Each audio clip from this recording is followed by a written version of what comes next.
Bom, pensando nos nonos anos, né, e principalmente na aula que foi postada semana passada, eu acredito que para todos vocês está sendo bem mais tranquilo quando eu e a professora Márcia começamos a trabalhar juntos. Então vocês não estão recebendo, na verdade, atividades em dobro, né? Houve uma diminuição.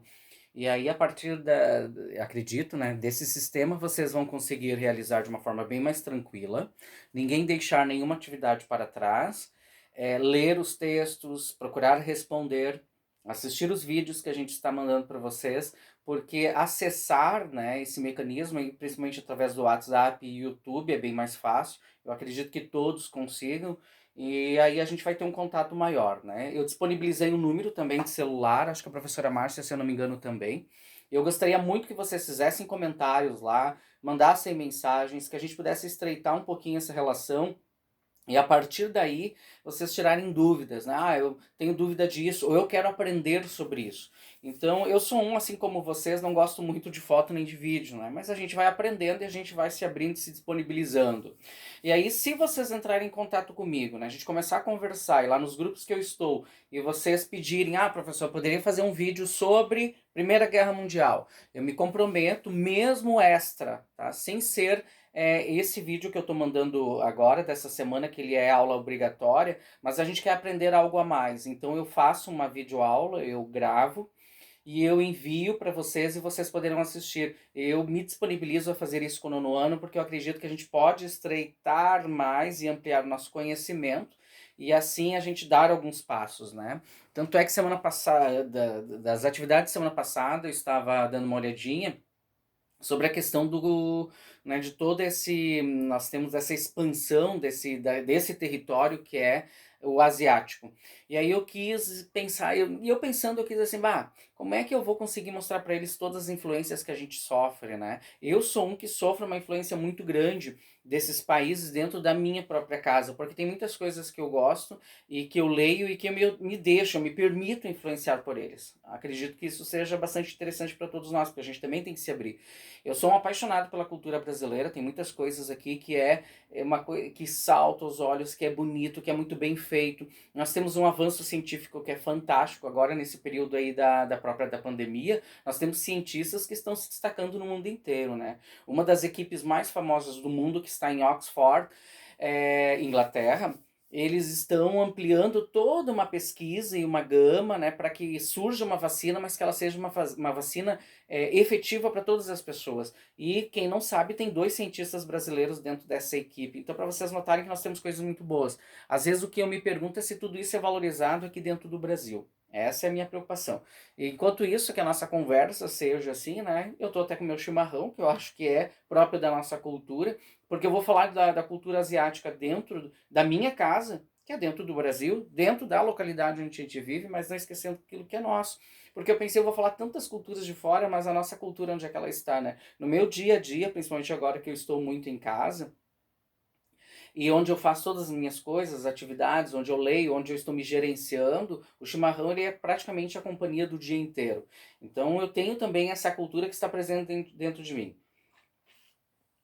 Mas, pessoal, daí eu comecei a olhar aqui em casa, né? E como as atividades de semana passada e muitas das colocações feitas pela professora Márcia, como elas se casaram. Sétimo e oitavo ano parece assim que todas as atividades elas se entraram de certa forma para criar um alinhamento. E aí, tanto é que o mesmo objeto que eu vou acabar mostrando para vocês, eu mostrei lá para o sétimo ano. Porque é essas influências externas, né, de que de certa forma elas estão no nosso dia a dia. E é interessante porque eu quero também começar a entrar com vocês dentro da Segunda Guerra Mundial, principalmente eu quero começar a falar algumas coisinhas sobre isso, né? O medo que já naquele período, né, se a gente olhar quando termina a guerra em 1945, o medo que eles já possuíam de que a Ásia viesse a influenciar demais nós que estamos aqui considerados não, né, não o Oriente, mas sim o Ocidente, de que forma eles estariam entrando aqui. Próprio jogar a bomba no Japão é para que o Japão ele viesse a perceber que quem manda e aí nós temos que tomar um cuidado, porque quem manda é praticamente só um país, né? E esse país é os Estados Unidos. Então ele vai lá, pega duas bombas atômicas, joga em Hiroshima e Nagasaki. Uma bomba, a primeira, chega a matar 80 mil pessoas. A segunda bomba chega a matar 120 mil pessoas. E assim ela mostra, assim os Estados Unidos, né, em nome dessa civilização ocidental, ele então dita e diz, ó, quem manda somos nós. Porque o Japão estava querendo também crescer economicamente, ditar algumas normas, né? E queria também entrar dentro de alguns países e principalmente limitar o poder de alguns países. O Japão, no final da Segunda Guerra Mundial, queria mostrar que os Estados Unidos não poderia, não deveria ser o maior poder do mundo.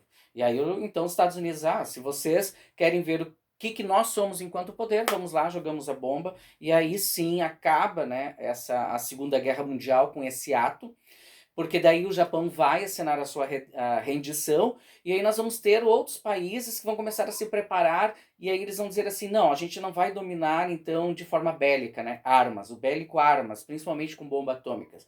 Vamos dominar então de outra forma, através da própria cultura, mas principalmente do poder econômico, né? Mas da cultura asiática tem coisas que são espetaculares, né? Um país que não é tão rico, mas que tem bomba atômica, que é a Índia, né, que está lá dentro do mapa que a professora separou e mandou para vocês, porque nós estamos trabalhando geografia e nós estamos trabalhando história juntos, e aí eu estou aproveitando hoje para complementar. Né? Eu sou um apaixonado pela cultura budista.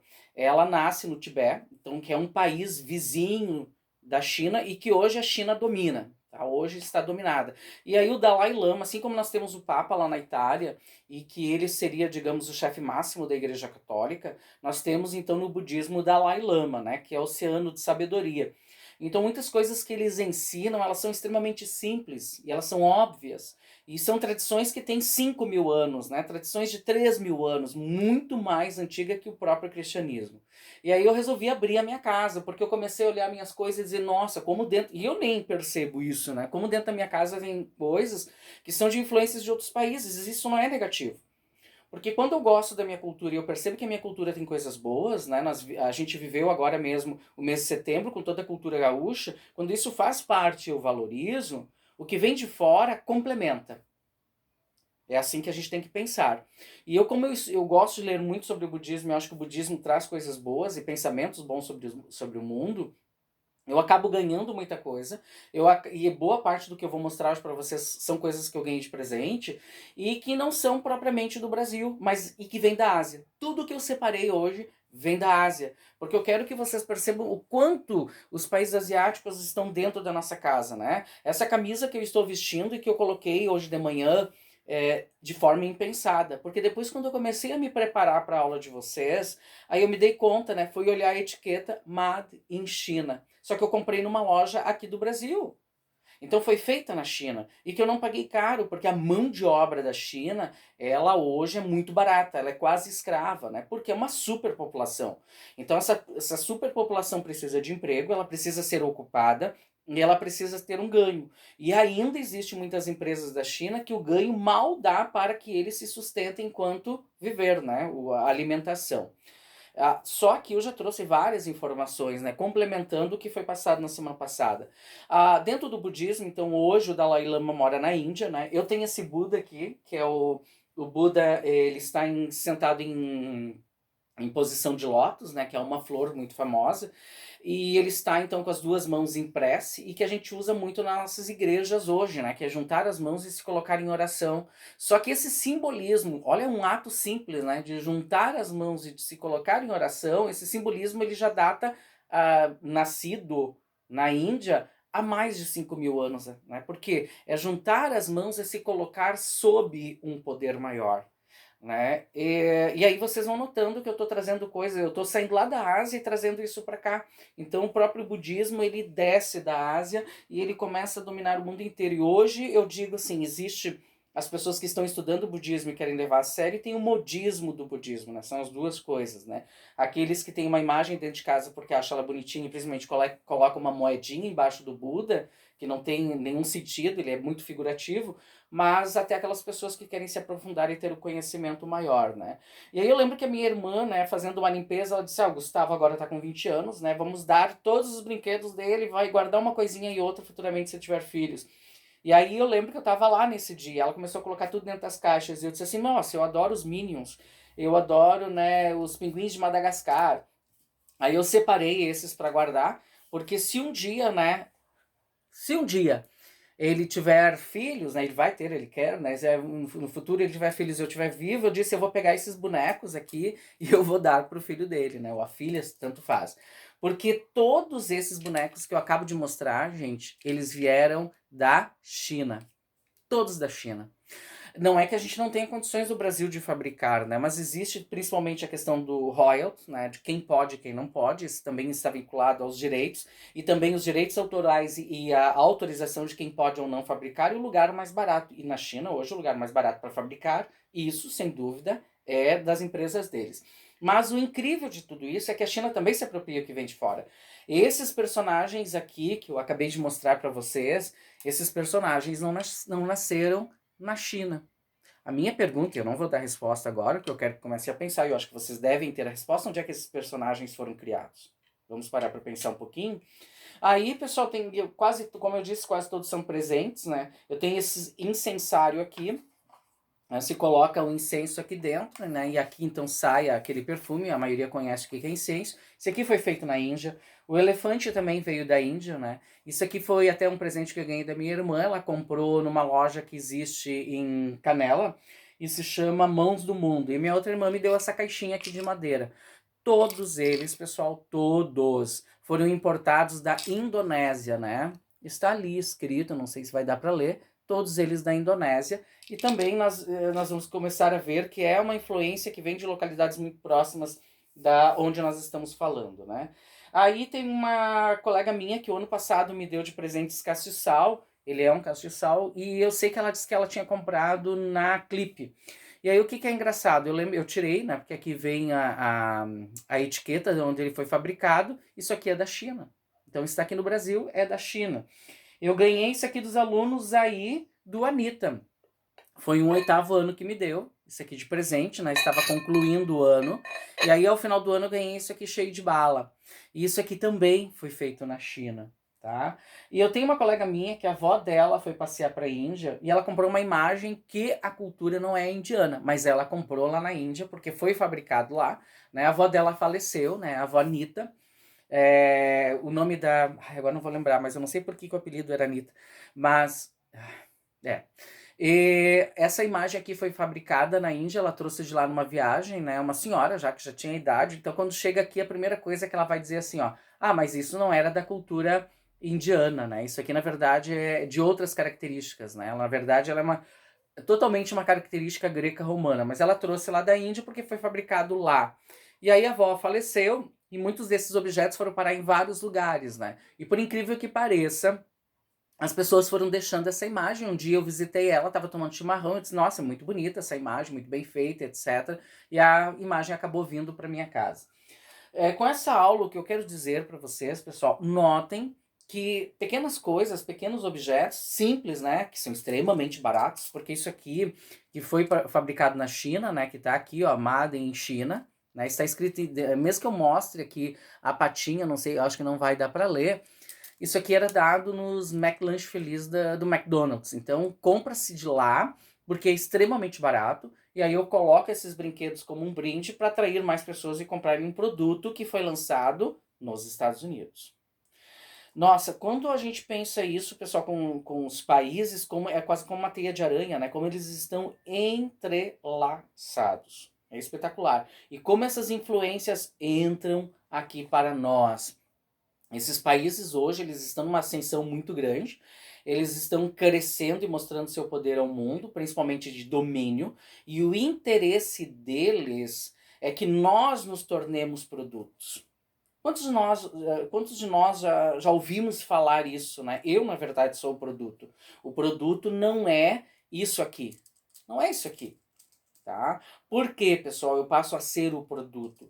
Porque existe toda aquela questão econômica que eu tenho que vincular as pessoas, eu tenho que oferecer algo que elas queiram. E eu, quanto produto, tenho uma quantidade de dinheiro. Tá? Eu não sou rico, eu sou professor. Como eu disse, boa parte de tudo isso aqui eu até arrecadei, ganhei de presente. Mas esse dinheiro que eu tenho, eu ganho R$ 1.000, tá? Eu vou ali pagar minhas contas do mês, etc. Vai sobrar R$ 100, vai sobrar 200. E eu, enquanto produto, eu tenho que criar uma necessidade para mim, né? Eu preciso. E nessa necessidade, eu preciso adquirir alguma coisa que eu acho que é legal e que é bom, para estar dependente de quem fabrica. E quem fabrica esse objeto, então, digamos, a China, né, a Índia, que está fabricando tudo isso, ele tem que fazer com que eu tenha vontade de ter. E aí eu passo a ser o produto em si. Parece ser complicado, mas não é. Porque eu, enquanto ser humano, sou visto como produto porque eu estou à mercê deles. Eu estou ali dentro do pensamento deles. Eu sou o produto deles. E eu, enquanto produto, para deixar bem mais claro, eu vou pegar o exemplo do tênis, tá? Eu uso ele. Ele é o produto em si que vai calçar os meus pés. Mas o que, que o tênis precisa? Ele precisa de sola, ele precisa de palmilha, ele precisa de cadarço, ele precisa da cola para colar o couro, o tecido e assim por diante. Ele precisa. Olha o que eu estou colocando dentro do tênis. Ele é um produto. O que, que eu coloco nele? E aí o ser humano é o que, que eu coloco dentro do ser humano para que ele precise. Principalmente a questão mental e depois toda a questão material. Então eu sou o produto. E eu, enquanto produto, o que, que eu preciso ter? O que, que precisa estar em mim? O que, que precisa estar na minha casa enquanto produto? Porque para eles não interessa, né, o que, que foi que eu adquiri, mas que eu tenha vontade de ter essas coisas para me complementar enquanto pensamento humano. Porque boa parte das coisas que nós queremos, ela primeiro vai nascer aqui na mente. E aí eu consigo dominar de forma econômica e cultural. E a Ásia sabe fazer isso de uma maneira muito bem feita. Aí eu poderia citar as próprias questões eletrônicas. Eu citei antes a Primeira Guerra Mundial, citei alguma coisa da Segunda Guerra Mundial. Eu vou esperar vocês me pedirem, professor, eu queria aprender um pouquinho mais sobre isso. E aí, se vocês acharem legais, que vídeo, né, que é legal o vídeo, e que ali 15, 20 minutinhos eu consigo assistir e vai ser bem tranquilo, eu começo a fazer outros vídeos, que não vai ser só em função da aula, tá? Vai ter o da aula, que é o que eu chamo assim, do conteúdo obrigatório que vocês têm que assistir ou realizar a tarefa, mas eu posso fazer também vídeos extras, e assim a gente vai criando um canal de comunicação que eu acho muito legal. E lá no meu WhatsApp, que eu estou disponibilizando o número nos grupos, vocês podem me chamar. Se eu não atender na hora, eu vou dar uma olhadinha, uma outra hora eu deixo o recado e a gente pode também conversar. Atrás de mim, porque eu quero terminar o vídeo assim, né? Então acho que vai dar uns 18 minutinhos de vídeo. Atrás de mim tem um quadro que eu ganhei de presente, né? De uma colega. Até vou aproximar, né? Ele é indiano, né? Característica de deuses indiano. E quando ela me deu esse quadro de presente, ela disse que era para proteção da casa, tá? É uma colega minha que ela é toda assim. Dentro da casa dela, por exemplo, tudo é muito natural, ela não gosta de nada muito fabricado, tanto é que ela é uma pessoa muito legal, ela é uma professora universitária, e é bem legal que às vezes quando eu visito ela, isso acontece algumas vezes ao longo do ano. Na casa dela, por exemplo, não tem um sofá que nem eu tô sentado, né? Ela tem umas cadeiras lá bem antigas. Ela é daquela que vai arrecadando tudo que tem pela rua. E na sala dela tem duas redes. Então como é que nós tomamos chimarrão quando eu vou lá, né? Algo inusitado na minha casa, eu nunca quis fazer isso. Ela deita numa rede, eu deito na outra, e aí no meio tem uma mesinha que ela arrecadou do lixo. Digamos assim, um conceito de vida totalmente diferente. A gente toma o nosso chimarrão e fica conversando. Então ela tem toda uma outra vibe, né? Ela dá aula hoje na Unicinos, é uma pessoa espetacular. São modos de vida, jeitos, pensamentos, relações com o mundo. E nós estamos tendo influências de todos os lados, né? Eu espero que tenha ajudado, tenha sido legal. Sinto uma saudade muito grande de cada um, mas em primeiro lugar eu espero que todos estejam bem. Contem comigo o que for preciso, eu estou me disponibilizando para isso, tá? Às vezes eu quero assim deixar claro que às vezes nosso tempo é muito mais corrido e menor quase com o que nós estamos fazendo em casa do que na sala de aula, que eu chego lá, dou minha aula, terminou, acabou e eu ia para casa. Não, eu quero abrir o leque e poder conversar com vocês um pouquinho mais, né? Abri hoje o espaço da minha casa, terminando com o meu chimarrão. Espero que vocês tomem chimarrão também. Eu sou um que tomo muito chimarrão. Então, só aqui, pessoal, no meu pequeno espaço, né, a gente tem uma mistura de culturas, de pensamento e de histórias que são fantásticas, né? Tudo isso faz parte da nossa vida. E o que faz parte da vida de vocês, né? O que vocês têm no dia a dia? O que vocês gostam? O que é bom e o que não é? Um abraço para todos.